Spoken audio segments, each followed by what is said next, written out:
So hello friends, welcome on my YouTube channel. तो आज हम बात करने वाले हैं ट्रिगोनोमेट्री यानी त्रिकोणमिति के ऊपर। तो आज हम त्रिकोणमिति को बिल्कुल जीरो लेवल से समझेंगे।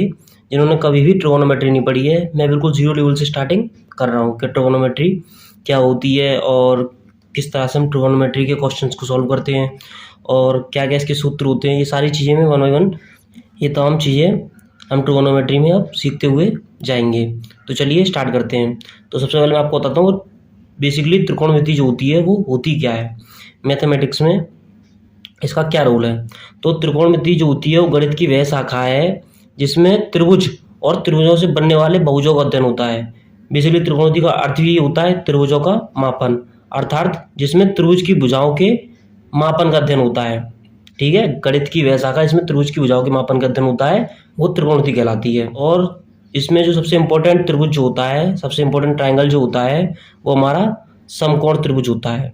समकोण त्रिभुज जो होता है हमारा सबसे इंपॉर्टेंट त्रिभुज होता है। बेसिकली भुजाओं के आधार पर भी इसके और भी त्रिभुज होते हैं, जैसे कि विषमबाहु त्रिभुज, समबाहु त्रिभुज और समद्विबाहु त्रिभुज। लेकिन ट्रिगोनोमेट्री में जो सबसे बड़ा रूल है वो समकोण त्रिभुज का ही रूल है। सेम पाइथागोरस प्रमेय जिसे हम बौद्धायन प्रमेय भी कहते हैं, वो जो थ्योरम होती है वो भी समकोण त्रिभुज पे ही लागू होती है। और त्रिकोणमिति में बेसिकली जो हमारे 6 साइन होते हैं, जो कि फर्स्ट आपने पढ़ाई होगा, sine theta, cos theta, tan theta, cot theta, sec theta और कोसेक थीटा। तो बेसिकली ये जो 6 ज्या होती हैं हमारी, ये भी हमारी समकोण त्रिभुज से ही बनी है। तो मैं अब आपको बताऊंगा कि समकोण त्रिभुज से किस तरह से हमें 6 ज्या जो होती हैं वो बनी है। तो चलिए अब हम समझते हैं कि कैसे समकोण त्रिभुज का सबसे बड़ा रोल त्रिकोणमिति में होता है। तो जैसे कि आप देख ही रहे होंगे, ये जो है हमारा एक समकोण त्रिभुज है और समकोण त्रिभुज में एक कोण जो होता है हमारा 90 डिग्री का होता है। समकोण त्रिभुज जो हमारा 90 डिग्री एंगल होता है उसके ठीक सामने वाली जो सबसे बड़ी भुजा होती है उसे हम कर्ण यानी कि हाइपोटेनस कहते हैं। और उसके बाद जो लंब भुजा होती है हमारी उसे लंब यानी कि हम परपेंडिकुलर कहते हैं। और जो जिस भुजा पर ये त्रिभुज टिका हुआ उसे आधार यानी कि बेस हम कहते हैं। इसी त्रिभुज पर पाइथागोरस प्रमेय जो होती है, जो कि हमारी कर्ण स्क्वायर बराबर लंब स्क्वायर प्लस आधार स्क्वायर होती है, वो अप्लाई होती है। और ट्रिगोनोमेट्री में भी समकोण त्रिभुज का ही पूरा रूल है। अब जो सबसे मेनली क्वेश्चन जो उठ रहा होगा आपको वो ये उठ रहा होगा कि sign, cos, ten, cot, sec, cosec, ये सारी जो नेमिंग है वो आए कैसे, किस तरह से समकोण त्रिभुज से बने। जो नाम है ये साइन, कॉस, टेन, ये किस तरह से आए, चलिए मैं आपको बताता हूँ वन बाई वन। तो सबसे पहले आपको एक सूत्र लिखाने वाला हूँ। ये सूत्र आप अपनी जिंदगी भर के लिए जब तक आप ट्रिगोनोमेट्री पढ़ेंगे तब तक आपको काम देगा। ये सूत्र है लाल बट्टे कक्का। लाल बट्टे कक्का में यहाँ पर L4 जो है वो है आपका लंब। मैं आपको समझा दूं, यहाँ पर L4 जो है वो है आपका लंब, A4 जो है वो आपका आधार है और K4 जो है वो आपका है कर्ण।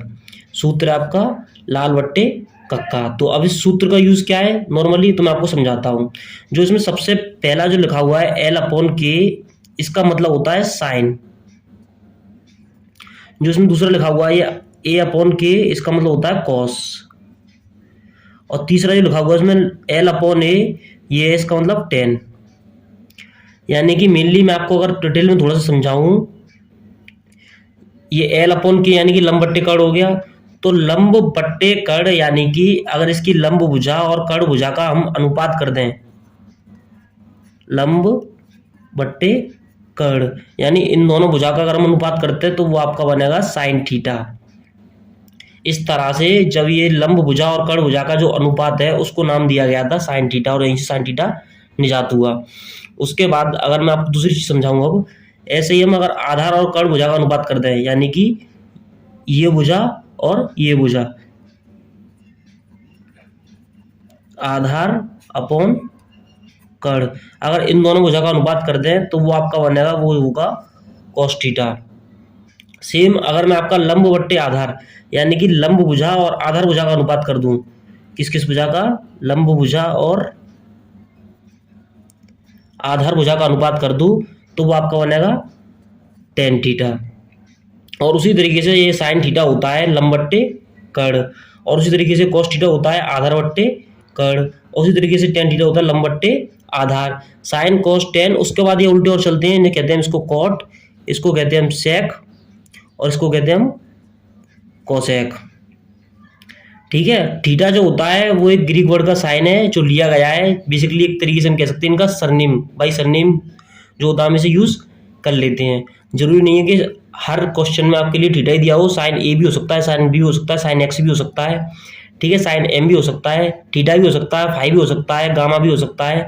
मैथमेटिकल लैंग्वेज में जितने भी ज़्यादा साइन होते हैं वो कुछ भी हो सकते हैं, लेकिन बेसिकली जो समकोण त्रिभुज में लंब और कर्ण भुजा का अनुपात जो होता है वो साइन थीटा होता है, जो आधार और कर्ण भुजा का जो अनुपात होता है वो कॉस थीटा होता है, और जो लंब और आधार भुजा का अनुपात जो होता है वो टेन थीटा होता है। उसी तरीके से आधार, इन्हें उल्टा कर दें अगर हम, तो आधार बट्टे लंब जो कर दें वो हमारा कॉट हो जाएगा, और कर्ण बट्टे आधार जो कर दें वो हमारा सेक हो जाएगा, और कर्ण बट्टे लंब जो कर दें वो हमारा कोसेक हो जाएगा। उम्मीद करता हूँ आप समझ ही रहे होंगे कि मैं क्या कहना चाह रहा हूँ। तो बेसिकली आपको कुछ नहीं करना है, केवल जो मैंने फॉर्मूला लगाया आपको लाल बट्टे कक्का, ये वाला फॉर्मूला आपको याद करना है और कुछ नहीं करना है। बस इस फॉर्मूले के दम पे आप ट्रिगोनोमेट्री की जो 6 साइन है उन्हें आप इजीली याद कर लेंगे, जैसे कि मैंने आपको बताया फर्स्ट साइन जो होता है। अच्छा, एक और चीज मैं बता दूं आपको, बहुत से लोग गलती कर देते हैं कि साइन कॉस टेन जो होता है उन्हें आगे पीछे याद कर लेते हैं, नहीं, लेकिन ये आपको जो 6 नेम जो होते हैं उन्हें आपको लाइन से याद करना है। जो फर्स्ट होता है वो होता है साइन थीटा, कॉस थीटा, उसके बाद टेन थीटा, ये कॉट थीटा, ये सेक थीटा, ये कोसेक थीटा। ये 1 बाई 1 आपको सीरियल में ही याद करने हैं, नाम जो 6 हैं ये। ऐसा नहीं करना है आपको sine theta, tan theta, cot theta, नहीं, ऐसा याद नहीं करना आपको। याद करना आपको sine theta, cos theta, tan theta, cot theta, sec theta और कोसेक थीटा, ये आपको सीरियल नंबर से ही याद करने हैं। उसके बाद साइन थीटा जो होता है वो समकोण त्रिभुज में किन किन भुजाओं का अनुपात होता है वो आप ये सूत्र याद कर लेंगे तो आप समझ जाएंगे। जैसे कि मैंने आपसे पूछा कि साइन थीटा, तो आप कहेंगे लंब बट्टे कर्ण, क्योंकि पहला जो होता है वो साइन होता है, ये दूसरा होता है कॉस होता है, ये तीसरा वाला जो होता है वो टेन होता है, ये कॉट, ये सेक, ये कोसेक। तो साइन थीटा इक्वल टू हो जाएगा आपका लंब बट्टे कर्ण, कॉस थीटा हो जाएगा आपका आधार बट्टे कर्ण, टेन थीटा हो जाएगा आपका लंब बट्टे आधार, और सेक हो जाएगा आपका आधार बट्टे लंब,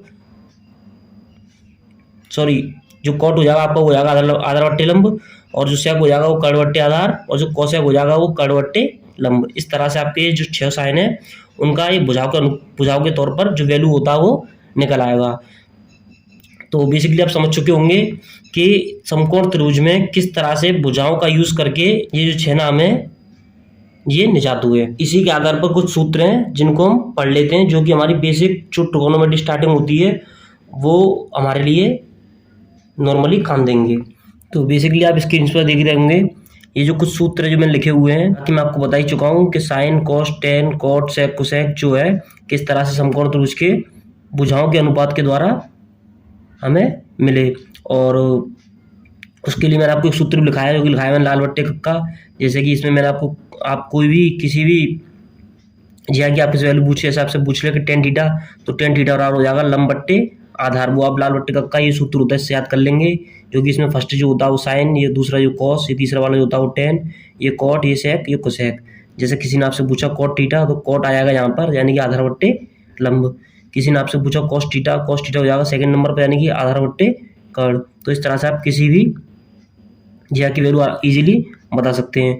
उसके अलावा कुछ इंपॉर्टेंट सूत्र जो होते हैं वो इस तरीके से हैं, जैसे कि साइन थीटा जो होता है वो होता है कोसेक का उल्टा। जैसे कि sine theta is equal to क्या होता है 1 कोसेक थीटा, और उसके बाद कॉस थीटा होता है वो होता है 1 सेक, टेन थीटा होता है वो होता है 1 कॉट, यानी कि साइन जो होता है वो कोसेक से आता है, कॉस जो होता है 1 सेक, टेन जो होता है 1 कॉट, और कॉट उसके बाद सेम ये प्रोसेस उल्टा चलता है, कॉट जो होता है 1/10, सेक जो होता है 1/cos, और कोसेक जो होता है 1/sin। जैसे कि मैं लिखा हुआ है यहाँ पर cot theta 1/10 theta, sec theta 1/cos theta, cosec theta is equal to 1/sin theta. उसके अलावा टेन थीटा और कॉट थीटा के 2 एक्स्ट्रा फॉर्मूले और होते हैं। टेन थीटा जो होता है वो sine theta upon cos theta होता है, और कॉट थीटा जो होता है वो cos theta upon sine theta और होता है। ठीक है, मतलब टेन थीटा का ये सूत्र भी होता है और ये सूत्र भी होता है। अब ये किस तरह से किस कंडीशन में लागू होते हैं वो हम धीमे धीमे जैसे आगे पढ़ेंगे, मैं उस तरीके से आपको समझाता जाऊंगा कि किस तरह से कहाँ पर कौन सा फॉर्मूला अप्लाई करना होता है। तो टेन थीटा के 2 फॉर्मूले हैं, उसी तरीके से सेम कॉट के 2 फॉर्मूले हैं। Cot theta is equal to दे रखा है cos theta upon sine theta, एक कॉट इज इक्वल टू होता है 1/10 थीटा। तो आपको दोनों ही सूत्र जो होते हैं याद होने चाहिए। याद करने का मैंने आपको नॉर्मली इनका एक बेसिकली सिंपल रूल ये बता दिया आपको कि साइन जो होता है वो कोसेक का उल्टा होता है, कॉस जो होता है वो सेक का होता है, टेन जो होता है वो कॉट का होता है, कॉट टेन का, सेक कोसेक, सेक कॉस का और कोसेक साइन का। तो इस तरीके से इन सूत्रों को याद कर लेते हैं हम। उसके अलावा ये 3 सर्वसमीकाएं जो मैंने लिखी हुई हैं बेसिकली ये 9 है, लेकिन ये जो है वो पहली सर्वसमीका है, ये जो है वो दूसरी है और ये जो है वो तीसरी है। इसमें जो फर्स्ट वाली जो है ये सर्वसमीकाएं इनकी, बाकी इनकी मदद से 2 और बन गई हैं। ठीक है, तो ये 3 सर्वसमीका भी आपके लिए इंपॉर्टेंट होती हैं, जो कि आपको आपकी एक्सरसाइज में बहुत ज़्यादा काम देंगी। जैसे कि यहाँ फर्स्ट सर्वसमीका जो होती है वो होती है sine square theta plus cos square theta equal to 1, जिसमें कि अगर हम साइन स्क्वायर थीटा की वैल्यू हमने निकाल ली है तो sine square theta equal to cos को हम दरवेज देते हैं, जो कि 1 माइनस कॉस स्क्वायर थीटा हो जाता है। उसके बाद हम कॉस थीटा रख लेते हैं और साइन को दरवेज देते हैं, यानी cos square theta equal to 1 minus sine square theta. इस तरह से ये पूरी एक सर्वसमीका होती है। दूसरी सर्वसमीका जो होती है वो हमारी होती है sec square theta minus tan square theta equal to 1, जिसमें सेक स्क्वायर थीटा की वैल्यू निकाल लेंगे तो बराबर में क्या कर देंगे, टेन को उधर भेज देंगे, जो कि 1 प्लस टेन स्क्वायर थीटा हो जाएगा। और उसके बाद यहाँ पर टेन स्क्वायर थीटा दे रखा है, जिसमें कि हम सेक को उधर भेज देंगे तो सेक स्क्वायर थीटा माइनस 1 हो जाएगा।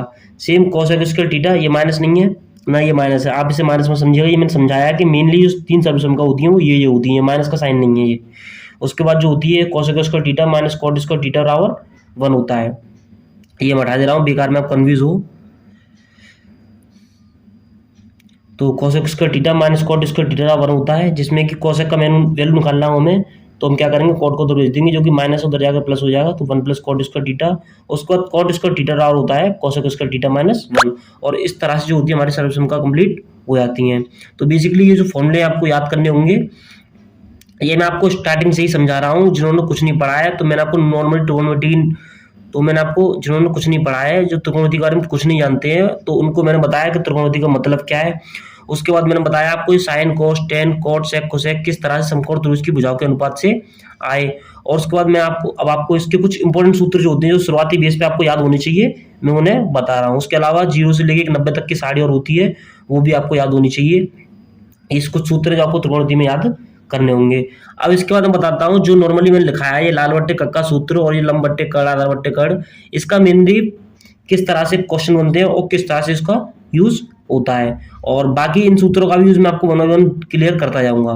ठीक है, तो सबसे पहले मैं बताता हूँ कि इन सूत्रों का यूज जो होता है वो किस तरह से होता है और किस तरह से इन पर क्वेश्चन बनते हैं। तो चलिए समझते हैं। तो बेसिकली आप स्क्रीन पर देख ही रहे होंगे, जैसे कि पहला क्वेश्चन दे रखा है यहाँ मैंने, sine theta is equal to दे रखा है 3/4, तो कॉस थीटा और टेन थीटा का मान ज्ञात करो।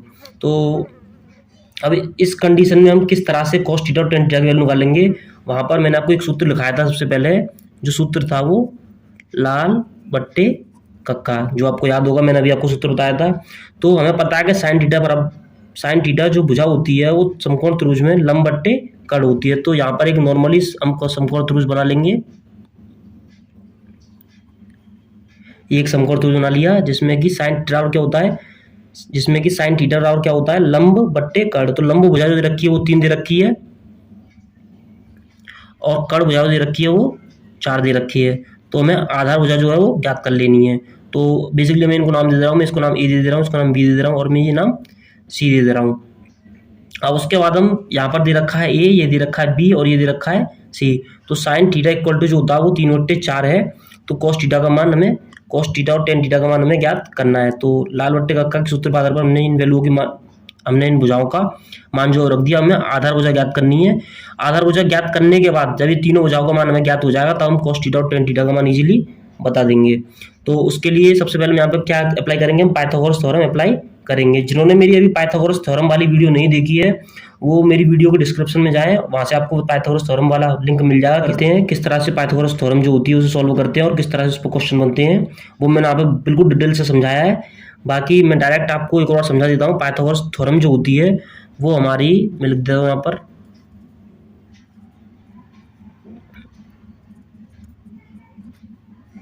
पाइथागोरस प्रमेय। तो पाइथागोरस प्रमेय जो होती है वो हमारी वो होती है कड़ का स्क्वायर, यानी कड़, मैं लिख देता हूँ एक बार यहाँ पर सूत्र, कड़ का स्क्वायर बराबर लंब स्क्वायर प्लस आधार स्क्वायर। ये हमारी पाइथागोरस प्रमेय होती है और इसी को हम बौद्धायन प्रमेय भी कहते हैं। पुराने टाइम पे से बौद्धायन प्रमेय कहते थे। तो कड़ स्क्वायर बराबर लंब स्क्वायर प्लस आधार स्क्वायर, ये जो होता है वो सूत्र होता है। तो कड़ भुजा जो दे रखी है वो हमें दे रखी है 4।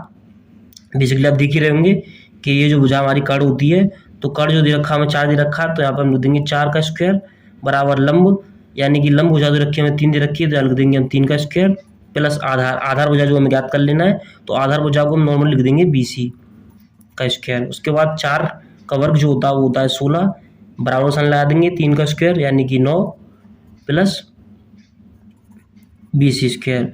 उसके बाद हमें BC का मान निकालना है, तो 9 को उधर भेज देंगे, क्योंकि 16 माइनस 9 इक्वल टू BC का स्क्वायर हो जाएगा। तो 16 में से 9 माइनस करेंगे जो कि 7 बचेंगे, तो यहाँ बचेगा ये 7 BC का स्क्वायर। हमें खाली BC भुजा का मान निकालना है, तो हम BC को गला स्क्वायर को यहाँ से हटा देंगे, तो स्क्वायर जब इधर से उधर जाएगा तो रूट बन जाएगा, तो ये √7 इक्वल टू BC। तो BC भुजा का मान आ गया हमारा, तो BC भुजा का मान आ गया हमारा √7 सेंटीमीटर। तो √7 सेंटीमीटर जो हमारा है, जो BC का मान आ गया। और उसके बाद हम cos थीटा और tan थीटा का इजीली मान निकाल लेंगे। कैसे निकाल लेंगे? जो cos थीटा होता है हमारा, वो क्या होता है? साइन कॉस, यानी कि आधार बट्टे कर्ण। तो आधार क्या हमारा? आधार हमारा √7 और कर्ण जो है हमारा वो है 4, तो आधार बट्टे 4, तो आधार बट्टे कर्ण यानी कि √7/4, ये हमारा cos थीटा का मान हो गया। सेम निकाल लेंगे tan थीटा का। tan थीटा और क्या हो जाएगा हमारा? लंब बट्टे आधार। तो लंब क्या हमारा 3 और आधार क्या हमारा √7। तो हमने इजीली कैसे हमने cos थीटा और tan थीटा का मान निकाल लिया, तो आप समझ चुके होंगे। तो इसीलिए लाल बट्टे कक्का यानी कि ये सूत्र होता है, वो इस तरीके के क्वेश्चन जो होते हैं उनमें हमें बहुत ज़्यादा काम देता है, बहुत ज़्यादा इंपॉर्टेंट होता है हमारे लिए। नॉर्मली जो इस तरीके के क्वेश्चन जो होते हैं मैंने सॉल्व करने के लिए, जिसमें हो सकता है आपके लिए यहाँ पे मैंने cos और tan का वैल्यू पूछा है, वहाँ पर हो सकता है कि पूरे के पूरे कह दे कि साइन को छोड़ के सभी का वैल्यू बताना है। cos, tan, cot, sec, cosec, सारी साइन जो होती है उन सभी का वैल्यू बताना है। तो साइन का वैल्यू जो रखा था उसके बाद हमने cos और tan का वैल्यू निकाल लिया। तो इसी तरीके से हो सकता है हमें cos का दे रखा हो वैल्यू या tan का दे रखा हो, उसके आधार पर हमसे और भी जो 5 साइन होते हैं उनका वैल्यू पूछ सकता है। तो इस तरीके से जो होते हैं वो क्वेश्चंस बनते हैं। तो उम्मीद करता हूँ कि अब तक जो मैंने आपको समझाया बेसिकली आप समझ चुके होंगे। जिन बच्चों को मैं फिर बता रहा हूँ पाइथागोरस प्रमेय या ये प्रोसीजर समझ में नहीं आया, वो मेरी वीडियो के डिस्क्रिप्शन में जाएं, वहाँ पर आपको पाइथागोरस प्रमेय का लिंक मिल जाएगा, और वहाँ पर मैंने पूरा डिटेल में समझाया कि पाइथागोरस प्रमेय होती क्या और किस तरह से उस पर क्वेश्चन जो होते हैं वो बनते हैं, उन्हें सॉल्व करते हैं। उसके अलावा भी जो हमारे कुछ सूत्र हैं उन्हें किस तरह से यूज़ करते हैं वो मैं अपने अगले पार्ट में डिस्कस करूंगा। तो वीडियो पसंद आई हो तो वीडियो को भी लाइक और चैनल को सब्सक्राइब जरूर कर लें, जिससे मैं अपने नेक्स्ट पार्ट जो होंगे वो मैं आपको 1 बाय 1 जो कराऊंगा आप अच्छे से समझ सकें। तो गुड बाय फ्रेंड्स, मिलते हैं अपनी नेक्स्ट वीडियो में।